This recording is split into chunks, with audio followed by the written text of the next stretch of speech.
உங்க அம்மாவை அடைச்சு வச்சிருக்கிற இவங்களுக்கா நீ உதவி பண்ண போற? அவ ஒன்னும் அங்க இல்ல. நம்ம எல்லாரையும் அழிக்கிறதுக்காக இருளரக்கன் உன்னை இங்க வரவழைச்சிருக்கான். அப்படியே அவன் உன்கிட்ட சொன்னான்? என் மனைவியோட குரல் எனக்கு நல்லாவே தெரியும். என் தங்கச்சி இழந்ததுல எனக்கும் வருத்தம் இருக்கு. ஆனா அவ ஆத்மாவுக்கு மரியாதை செலுத்த இது வழி இல்ல. என்ன போக விடுங்க. எங்களால் அனுமதிக்க முடியாது.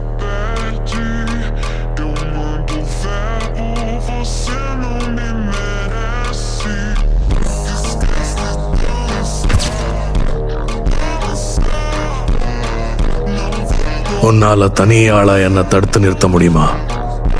நான் உங்களுக்கு பயப்படல.